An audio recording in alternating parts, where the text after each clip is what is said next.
So I want to talk about I talked about family law and why it's difficult and painful.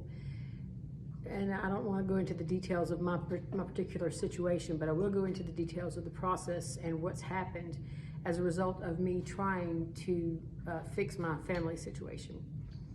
So an agency determination was made at some point, and the judge took the recommendation of the agency, even though I was able to present evidence on the record that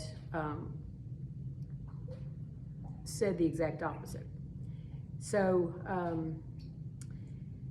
what I did was I made a FOIA request, a Freedom of Information Act request, to the Department of Children and Family Services in the jurisdiction that the case was in.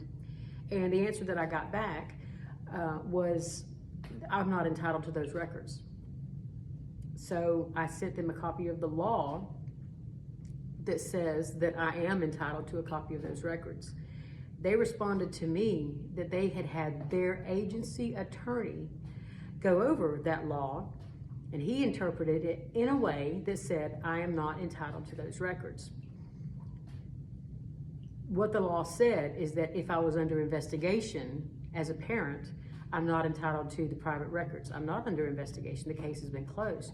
The very next paragraph actually says, nothing in this shall be construed to mean that a parent is not entitled to the records relating to their offspring. That's what I was going on. So I was very frustrated, very angry, and I felt like, there's some kind of an assignment. Am I under investigation? Well, they won't tell me that either. What could I possibly be under investigation for? I don't know. Nobody said anything to me.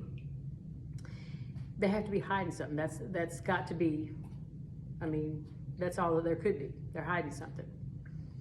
Well, how do I get around it? And this is where I went and I had a consultation with Ty B of the Opulent Fountain Group, and that's the group when you text the number on my profile, that's who will take your question and research it, and they do amazing pro se litigation support. Anyway, and so what I was told was that they can deny the Freedom of Information Act if they can justify it, but they cannot deny information that has been subpoenaed. Well, you can't subpoena information unless you have an active suit. So the next step is to file suit.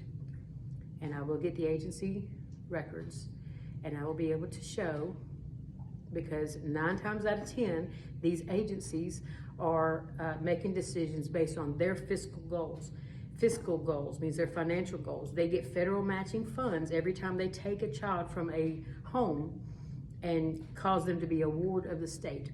Whether that is a relative placement, they are a ward of the state. A group home, they are a ward of the state. A foster family or an adoption. These child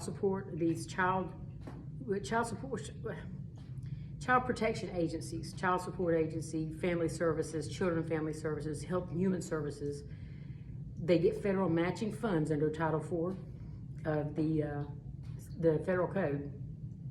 And sometimes it's a lot of money, a lot of money. I think it differs by state, but there's levels of grant money that they get.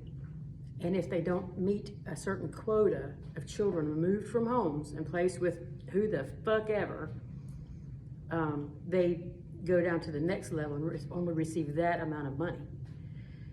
Maximus Inc. is a company that has the contract to manage the data for all of these systems.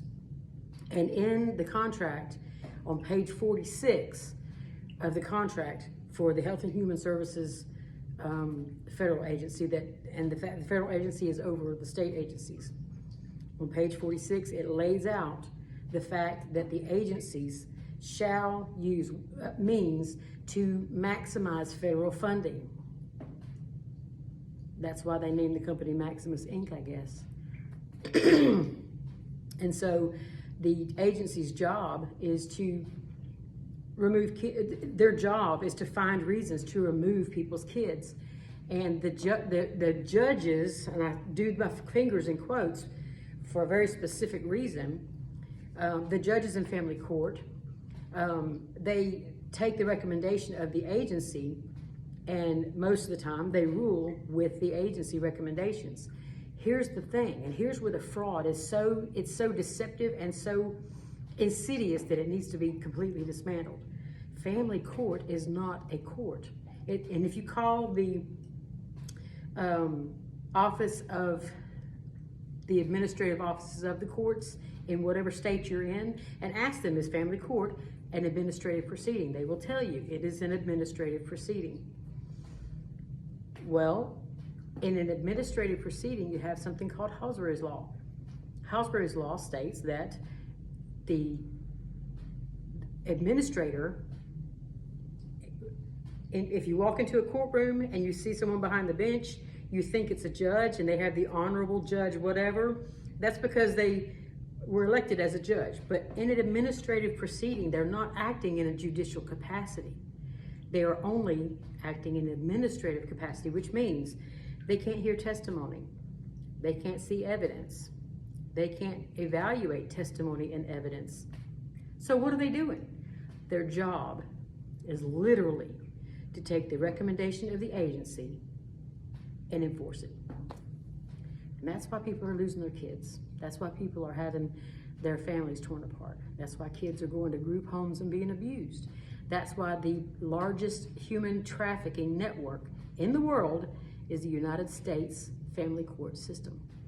And it's a fraud, and it needs to be dismantled. So anyway, there's that. Ask questions.